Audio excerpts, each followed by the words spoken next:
Welcome to the Digital Agency Growth Podcast. I'm your host, Dan Englander. Alyson, great to have you on the show.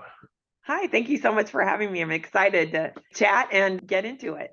Yeah, likewise. And I got a chance to check out, you on the previous interviews, your LinkedIn, and you've got such a storied background. You've been in so many different places, and I'm guessing you've learned a ton. So with that, this is a big question, but can you talk about your background and kind of how you got to leading marketing at State Farm? Yeah, sure. So I started on the agency side. I started in college, was a PR and communications major, and then got hired into a PR agency. So started those formidable years on the agency side. In fact, I always say if I really like a candidate, I usually say start at an agency first. I think that's the best training ground to open up young minds to different business models, different client cultures, different types of companies, big, small, when you get to work on all the varied clients.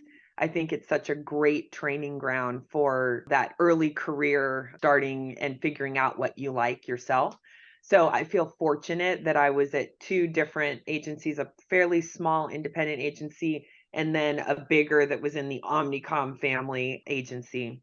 And starting in that storytelling and narrative was kind of where my default function, if you will, goes back to that.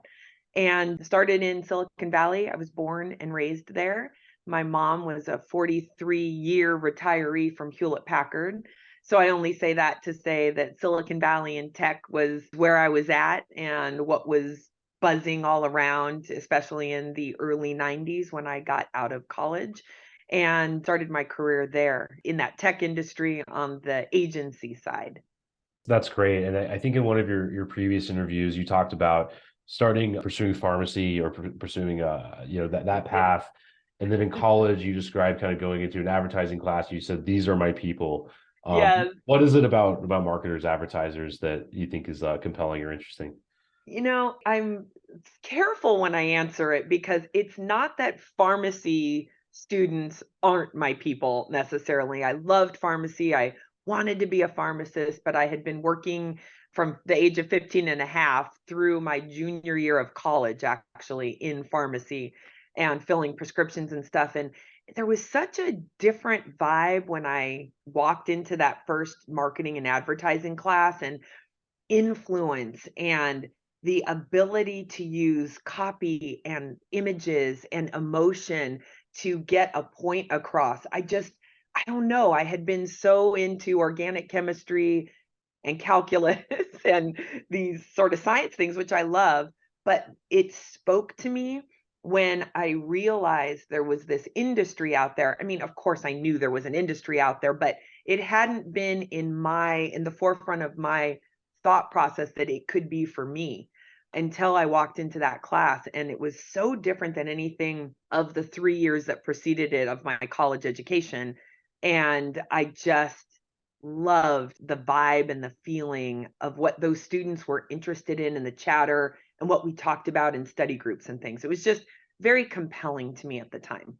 Yeah, that makes a lot of sense. And so you're kind of getting out of college, joining an agency. And what was it like working in an agency in the 90s? And yeah, how did that experience play out for you? Oh my gosh, Silicon Valley was booming at that time, and I was in the thick of it. And I was on the agency side. So, like I have already alluded to, I was on several different clients. So, I remember I was on a team that took a client public. I was on a team that slowed down a business unit, sort of jettisoned a business unit, right? So, I was getting experiences of all these different types of things that a company would go through that, man, if you were just at that one company, you may or may never experience one of those things. But on the agency side with several clients and being especially young in your career, you're kind of on a lot of clients, when you're more that junior support staff. And I was just getting exposure to a lot of different things, all technology companies, but all, that explosion of new businesses and startups and the culture. And just like I said, taking companies public, venture capitalists looking to get a PR agency on the docket so that they could then go public. There just all that vibe was going on in the 90s. Yeah. And I felt like I was in the thick of it and experiencing so many different challenges. And that's why I've always said to younger, early career folks, think about starting on the agency side. There's creative agencies, there's PR agencies, there's experiential agencies, there's market research agencies, right? There's a ton of different, depending on if you're left brain, right brain, somewhere in between like me. And that just that exposure to all the dynamism that you get early on, I think then helps kind of, I don't like this, I do like that, I want this, I don't want that. And it helped me make the selection when I decided to cross over from the agency side into client side. I really knew what I wanted and that it was going to be the right kind of step for me based on the broad exposure that I had. That's super interesting. And I kind of have two questions in one. I guess first is what made you decide to leave the agency space and go brand side? And then how does that reflect the sorts of applicants you're interviewing now in marketing roles at State Farm? Is that typical? People are coming from Yeah. the agency world, or where, if not, then where are the better applicants generally coming from these days? So for me, I was ready to take that step. Oh gosh, now I should know the calculations. I don't know, 7 years or something on the agency side. And I had been on the Hewlett Packard HP account, and I was the acting PR manager for the computer division at HP. And then they hired me in. So it wasn't a very big stretch or scary move because I was sort of that acting person anyway for a long time. And then there was that weird coincidence that my mom had been at HP for her entire career. So in the 70s, I grew up going to HP company barbecues. I have said in podcasts in the past that literally Bill and Dave, Hewlett and Packard were flipping burgers at those company barbecues in the Santa Cruz Mountains, Little Basin, for those who know the area, and literally patted me on my head in the early 70s. So there was something about HP that felt comfortable and easy to take that step. But I took the step away from the agency side because I knew I was ready to grow beyond just the function of PR. It's still my heart and I love it. But I was ready to go in and start taking on more and more and more on the client side, a broader swath of marketing. So internal communications, external communication, executive communications is kind of how it started. And then you add measurement and advertising and creative. And, now head of marketing at State Farm is great. I get the opportunity to manage all of it. But, it just started on the agency side narrowly. And then by going into HP, I was able to expand that breadth. Right. And get all sorts of experiences with all sorts of different clients and then kind of focus all that energy on one. Makes a lot of sense. And the second part of the question, yeah, how does that reflect the usual path for candidates now? I do think that agencies are a wonderful training ground. And I don't mean that to belittle, like, say, their training. I mean, these are sophisticated, big operations that are doing amazing work for the biggest brands in the world. But what I mean is they seem to be better set up than smaller internal department that doesn't have all of, I just remember, Goldhorn training was what they called it. Goldhorn was the Wilson McHenry mascot in my first agency. And, there's training sessions and brown bag lunches and all of these kinds of things. Also, I like to say there's different promotion opportunities, a junior associate, an associate, a senior associate, a junior manager, a senior manager, right? So there's a sense of progression. And to me, getting that opportunity and that experience helps for the client side brands to then say, all right, somebody has spent a little time, has had exposure to several different business models and all those different kinds of activities that happen in the life of a company. And they've learned a lot about teaming and collaboration. And they've learned the frustrations of the client, right? When Yeah. you're on the agency side, believe me, I know how frustrating a client can be. And it's really cool because when you bring then in somebody from the agency, they understand both. And I think they treat agencies differently.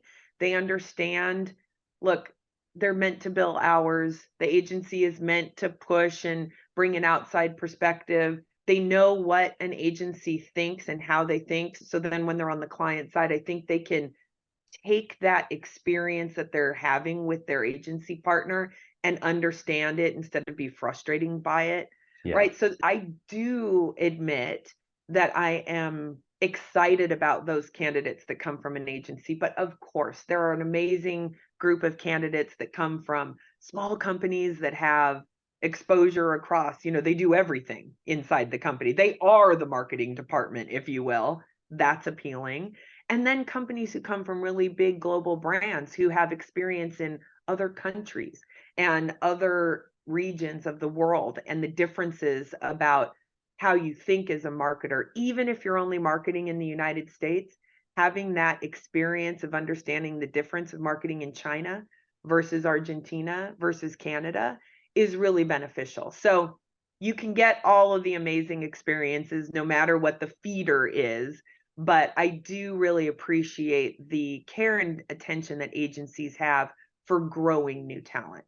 Yeah, and I think that's a lot like, we had Rory Sutherland on the show a while back from Ogilvy, and that was one thing that sticks out to me is he was like, it's always a ladder for misfits. It's always like the sort of place that can take somebody else that wouldn't fit in a marketing role that will require an MBA or something like that, and so it's a way to kind of get involved. So I think that makes a lot of sense. And to go back to HP, which is super interesting. So I think you started working there in 2000, right? And then you were there, I think, for like 16 years.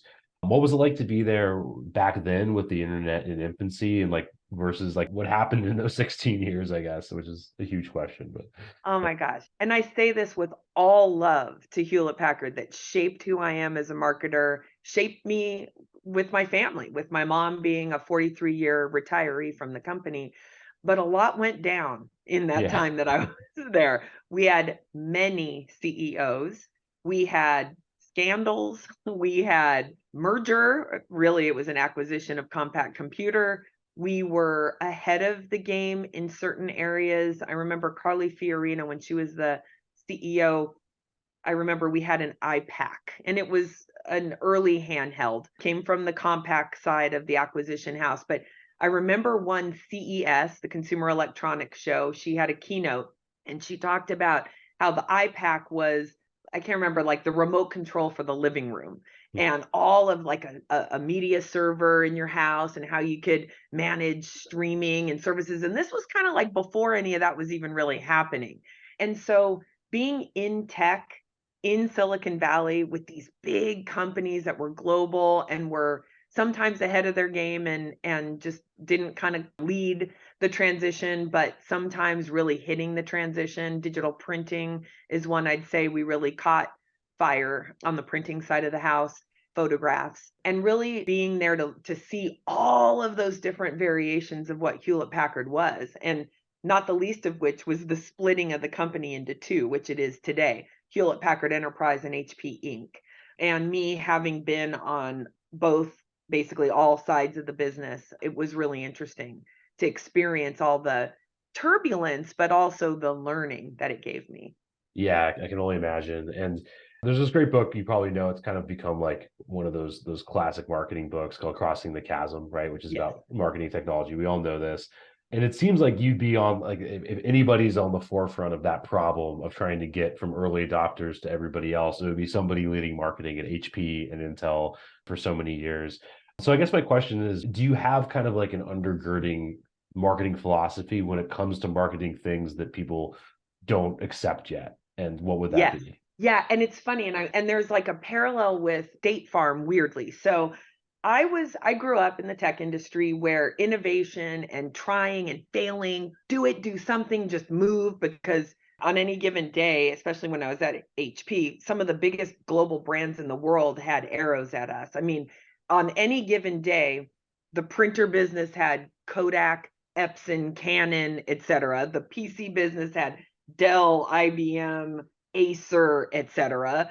The services business, it's everything from BMC to consultants to whatever, right? So my point is, we had to be fast because a competitor would do something before we would, holistically. And so I learned try, go, fail fast, regroup, try again. And I just didn't know any different because that's where I grew up, if you will. And so helping customers understand complex technology in the early days, like in the 90s when we were just talking about, it was easy. Speeds and feeds were all you needed to do. And I am also aging myself. I stood at a fax machine. Mhm. I'll have to look it up for those of you who don't know what that is.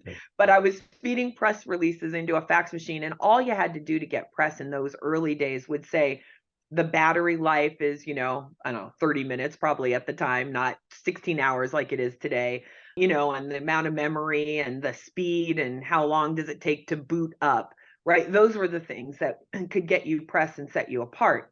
And then you fast forward and realize, look, customer benefits are what matter. And so, to the point of crossing the chasm, I learned early on that getting the technology in the hands of the user would be among the best ways for them to understand. So, if you'll indulge me, I'll tell a Yeah, short story. please. I was at HP and we were on the workstation side, which is like the really powerful but PCs, not server level, but a very powerful PC. And it was more like for the creative community, filmmakers, or anybody who needed big compute power, architects, the music industry, right? Like where it could do better than, and at the time, Apple was the king of the creative agency, and it wasn't trying to be the most powerful computer. It could have if it wanted to, it wasn't. And these HP workstations were more powerful. And we were trying to get these workstations and HP's name in the hands of creatives and young people, consumers. Yeah. And so we went to Coachella and we had at the time not just the powerful PCs, but two in one, computers that could come apart from each other, the keyboard, or flip all the way open, or touch screen, none of which was possible on an Apple. They just didn't have the technology at that time. And so we thought, well, let's set up like an experience, and these concert goers can take a break from the heat, come in and make stuff. But in order to make the giveaway that we were sort of giving away, they had to interact in ways that they couldn't with an Apple computer. And it was really, really successful because there were people who are like, touch screen, I don't experience that in my data life, or a screen that flips, or it rotates, or it separates. And in order to make the giveaway, you had to do all those things. And I learned early on that that really resonates with people if you can connect their sight, sound, like all the senses, right? So I say that to say, fast forward into State Farm. And in November of 2020, we did a football activation during the football season. And we had an augmented reality game. You could get on your phone and hit logos, right? The State Farm logo that you see behind me there would be floating around wherever you were, and you hit them for prizes. But the point of it is, we don't have a technology that you can get your hands on as State Farm. It's an intangible, and it's something nobody Yeah. thinks about. Insurance, it's boring, right? But if we could spark dopamine and get into, oh my gosh, I'm winning, and we were giving away NFTs, and that was early, like NFTs were only 6 months in the world.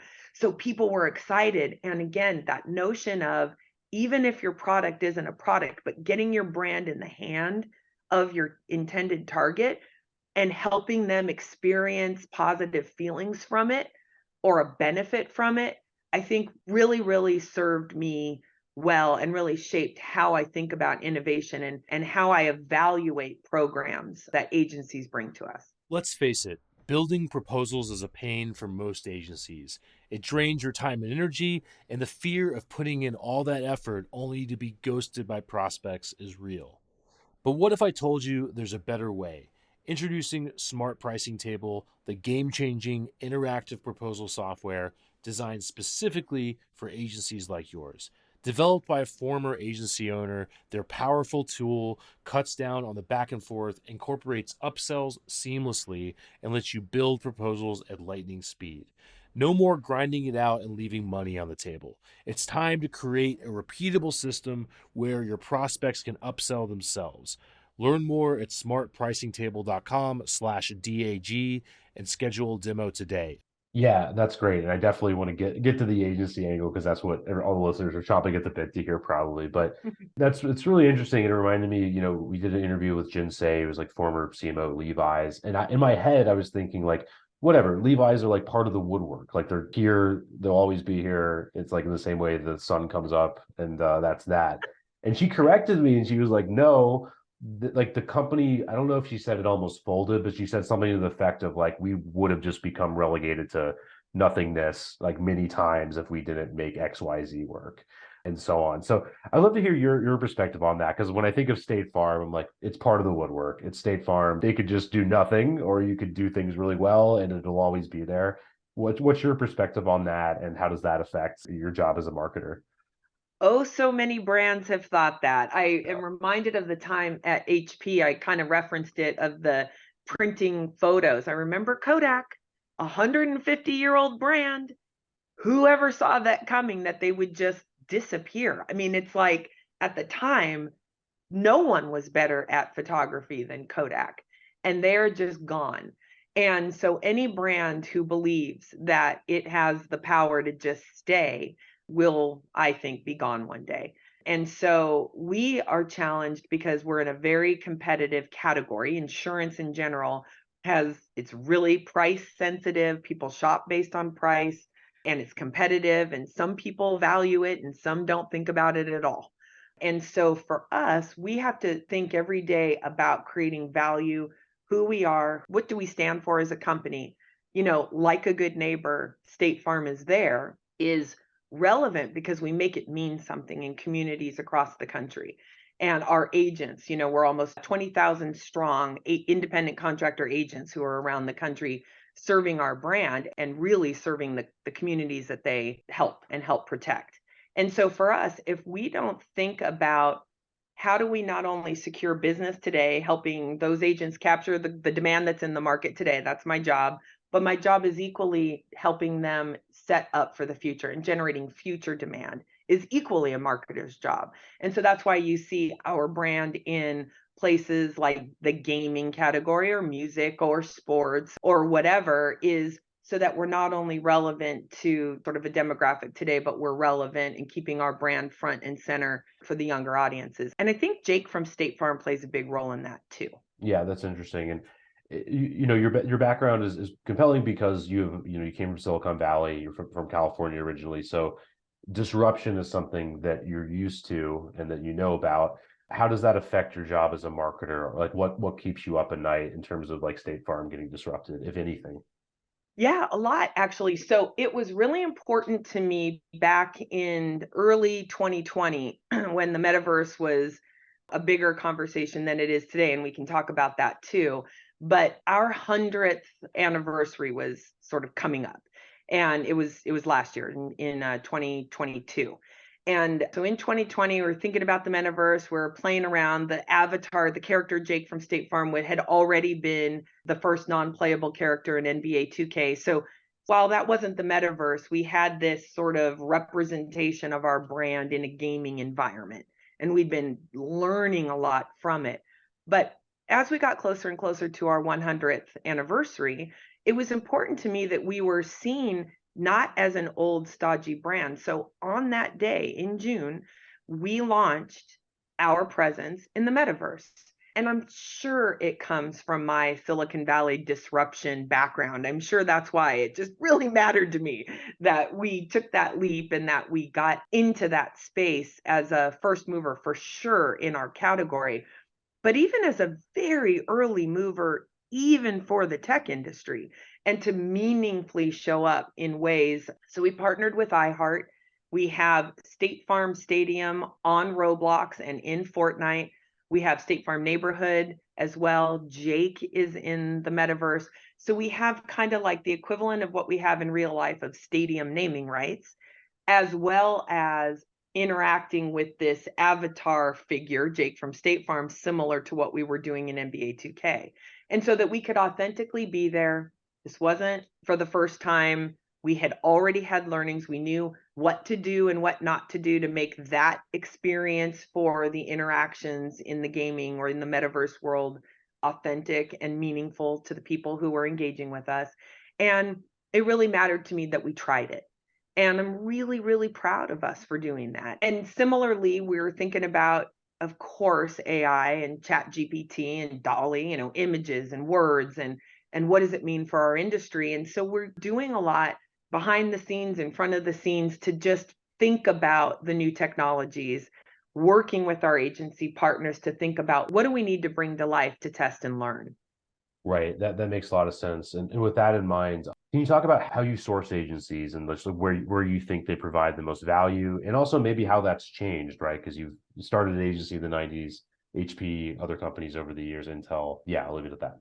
Yeah, it's tough. Agencies are always in a tough spot because even if they have decades long experience with the brand, there are things they just don't have ready information about. The speed at which an enterprise's business could be taking turns in certain jurisdictions or things like that. An agency can try to be integrated, but it's only as integrated as the client allows. And to me, I've often said garbage in, garbage out. So if you're not getting the best out of your agency, likely the problem is you. And that is not something that people like to think about or hear or know. It's very easy to just say, ugh, they don't get it. And maybe sometimes that's true. Maybe there's not a fit. Maybe there's not a skill alignment for what the client needs. But probably 7 or 8 times out of 10, the client isn't enabling the right kind of engagement from the agency for them to perform at their best. So I always think the first thing that any brand should do when they're having trouble with an agency is to look critically at themselves. The problem is not a lot of people like to look critically at themselves and can sort of wish away or think away any truth and honesty there. And it's easier just to say, let's separate. So Yeah. I kind of say that. But what do I look for? There are some I've especially changing business units within HP. I also lived in Geneva, Switzerland for a year with HP. So I say that in the context of I was exposed to different agencies, even within the same company or in a different country with the same company. I have kept a couple with me that have kind of moved from job to job or company to company, even. And what I look for is there's that je ne sais quoi, right? That I don't know. The agency gets me. And for me, that's that we're going to push each other, that we're going to be innovative. I don't want to do what everyone else is doing. That is not exciting to me. And I don't want to do the things I've already done. I want to go do the next thing. And there are probably clients that aren't in that mindset. And I completely understand that. But for me, I don't want the same old, same old.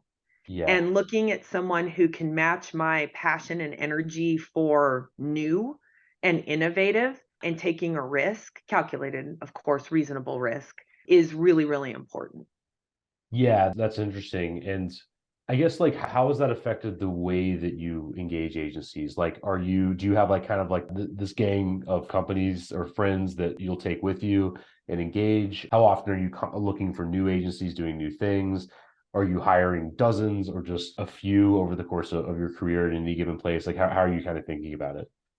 Yeah, so I've been fortunate to be in some big brands in my career Yeah. and lots and lots and lots and lots of agencies. At HP globally, geez, I don't even know. I think at one time there was some obscene number like 190 or something. And then we did that classic procurement, let's get fewer, better, global support, that kind of thing. Yeah. So I've had the ability to have view to a lot. Those that come with me is less than 5, and I mean just a couple, and I've had success with them, but, like, here coming to State Farm, I've had new experiences with agencies I'd never honestly didn't even have awareness of in the past, and we've done some great things. The Metaverse is a good example. The marketing arm is our partner, TMA, one of our partners at State Farm on the creative side, and TMA helped with that non-playable character in NBA 2K. TMA helps us with our sports football campaigns and our price campaigns. And TMA helped us with iHeart in the metaverse. And they were new to me, and I just appreciate so much from them, and they're pushing me in new ways. But similarly, I have an agency who I've worked with for a very long time called Infinity Marketing Team, IMT, and they're on the experiential side. And they are grounded in that tech sector. And what I like about them is they're on the forefront of the craziest, latest, newest, weirdest, strangest, in the best way, Yeah. activations and how to imagine. I've often said about the president and CEO over there, Chad Tons, I can dream up a thing and then he makes it in real life happen. And when you can find a partner who truly understands the madness that is sometimes a crazy idea, and then make it tangible in the real world, it's like, wow, that is a very good partnership. And there's somebody who has served me and the companies that I've been at very well over the years. So it's across the board. Yeah, that's really insightful. I think a lot of people listening are gonna benefit from that. And I think one thing you said that's interesting is like, the idea of kind of pushing the envelope, coming up with new and unorthodox ideas, like taking risks is really important for an agency. But I think a lot of people listening are like, yeah, we do that, but then we just get shot down and it doesn't work. And it sounds like you're really into the risk taking, so on. But I think one thing that would be useful is like, can you give a little background? Like when stuff like how does stuff get shot down? What's going on there and how can agencies reset their expectations to deal with that? You know, a couple it's in a couple of ways. So sometimes agencies are just in the unfortunate position of their direct client or the highest level of person that they can engage with truly isn't the ultimate decision maker. So sometimes the bigger boss comes in and says no. And it's not always because the agency had a bad idea. There could be different factors.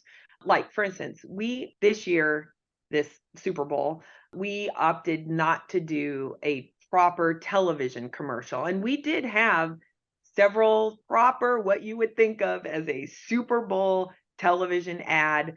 We had a treatment, we had the ability to go do it. And then we kind of paused and looked at a couple of things. We looked at the uniqueness of the fact that we had happened to have stadium naming rights this year. State Farm Stadium is where the Super Bowl was being played. Number one, and our sector at large, not State Farm specifically, our sector at large was raising rates and part of inflation and cost of goods and services and claims and all of that going up. The industry was raising rates. And so we were like, optically, should we do a traditional Super Bowl ad? And what we did was decided to lean in to the naming rights. And we worked really closely with our agencies and said, well, what would it look like if we didn't do that traditional way? Because we kind of got a no, if you will. And so my point is that no turned into ultimately a much better opportunity for our brand. And it got us to all think creatively like, hey, we don't have to do this year a traditional ad in the same way. Our name is going to be during the entire broadcast. We're there. It's at the Super Bowl has come to us. And so what can we do differently? And it was born a campaign that we can talk about later if you'd like to. But the point there is sometimes a no is a blessing of an even better yes. So sometimes agencies get told no for one reason or another, macroeconomic Yeah. reasons, right? Not because the idea was bad. And then sometimes there's a no and it depends on the client fighting for it and helping the person who truly is saying no understand why it's a good idea. The why behind it matters, and not just coming up and throwing spaghetti against a wall to hope that something sticks, because that's when a no remains a no. So if agencies can articulate why this and why this now, what will it do differently for the brand? That it just gives it an opportunity for longer life. Yeah, that's really great and really useful. And I think tied to that, if you're thinking about the agencies you may hire or are likely to hire in the next 12, 24 months, whatever it is, what are they doing differently? How are they reaching you? How are they keeping your attention? How are they offering value and like rising above the heap of what I'm guessing is thousands of marketers pitching you all day? So another agency that I am really hot on is the MRN agency. And part of the reason is the diversity aspect. It is a Latina woman owned agency. And the Hispanic market matters to us. Diversity and inclusion, of course, matters to us. We are as diverse as every human in the United States. We sell insurance, doesn't matter who, where, when, how, what. Insurance is for everyone in the country. And so those voices, that perspective is really, really compelling and important. And MRN is grounded in data and insight, so there's not random acts of marketing, which is super important to me, the why. That's where that is sort of born. And that perspective of a market, the perspective of, soccer is another one. We've been in soccer for a long time, but thinking about soccer and elevating, instead of us being the quiet sports, and people mostly know us NBA and NFL and a little bit of baseball, right? We're across the spectrum in sports, and MRN helping us think about based on their other clients like AT&T, for example. And so I say all that to say, who are we looking for differently is diverse agencies. Sometimes boutique agencies are better for a sports niche or a gaming or a culture or some aspect that where a brand is trying to sort of elevate differently than it had before.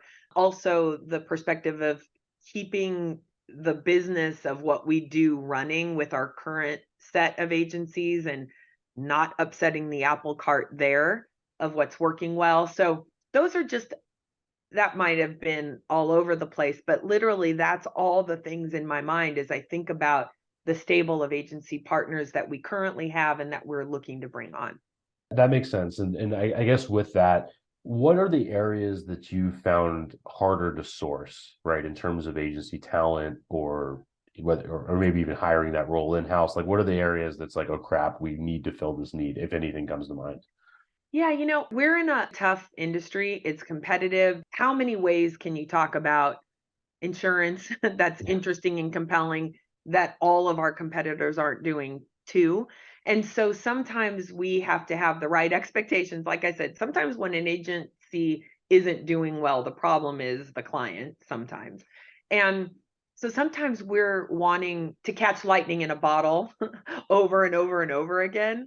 And so Jake from State Farm, that asset is working so well for us. And we have a stable of assets. We already talked about the line, like a good neighbor, State Farm is there. The jingle, right? The notes associated with that line, the logo, the color red, the khakis, right? So we've got a mix of assets that we would love all of them to be as prominent as they can be, for example. And so sometimes there's realistic or unrealistic expectations that some agency can, like, okay, you did it with Jake, now let's go do it with khakis or whatever. Yeah. We didn't say that, but that's the idea. And sometimes we have to just figure out, is it possible what we want to do? And let's go down that road a couple of exits. Don't just stop. Or is it not possible? And those are the kinds of things that, can an agency help us solve that problem or not? Yeah, that makes a lot of sense. And there's things that you already know to work, and there's already a lot that you're working with. And my guess is something like insurance, like a big part of it is reliability and it not changing every 5 seconds, right? It's not Yeah. like clothing. So I guess to do a little sidebar, assuming you're privy to this and you were around for it, what's the origin story of Jake from State Farm? How did that come about? And why is it Yeah. so So successful? Yeah. Yeah, so Jake, there is an original Jake, not the current Jake. Original Jake is Jake, and he is from State Farm. He's a call center employee and currently is. And at the time, this was more than 10 years ago. And of course, I wasn't here, but I know the story. It's actually someone who's my head of brand creative and strategy. She was on the team that went and they were shooting a commercial. And we used to put real agents in commercials back then, and sometimes employees. And they were looking to do a call center representative. And it's a pretty famous commercial. Your creatives probably know it. It's the "What are you wearing" commercial. And he says, khakis. And so it's that from more than 10 years ago. And they needed somebody to be the call center person. And it really was Jake from State Farm who was wearing khakis. So we used him, and that spot more than 10 years ago caught fire, and they ran that thing for like 10 years. Not literally, don't, but forever, and didn't change it. And he became he had a little bit of a cult following, but more importantly, what the brand understood as, more present day was I'll call it one word, Jake from State Farm had some equity built up into it already, just because of the one spot that people thought was funny and that they ran over fits and starts for the better part of a decade. And so they realized, well, we should lean into that Jake from State Farm. So there was a very big casting call, as the creatives on the line will know. And Kevin, Jake, just jumped off the screen. He truly is the persona and the person that you see. He's from the Midwest. He has those values, that good neighbor spirit. He's not acting. I mean, we could absolutely have found an actor who looked remotely like the original Jake, who could say the lines and convincingly deliver them. Or we could go with this person who looked nothing like the original Jake, but who embodied who we are as being a good neighbor and could really bring our brand promise to life. And that was really important for us.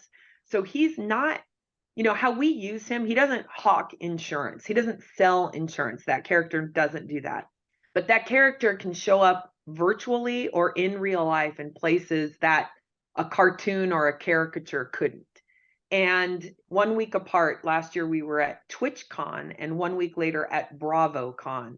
And Jake made personal appearances at both. And I thought, oh boy, both of them equally like, is anybody going to care at a gaming show when all the biggest gamers in the world are there to go say hi to an insurance character? Heck yes.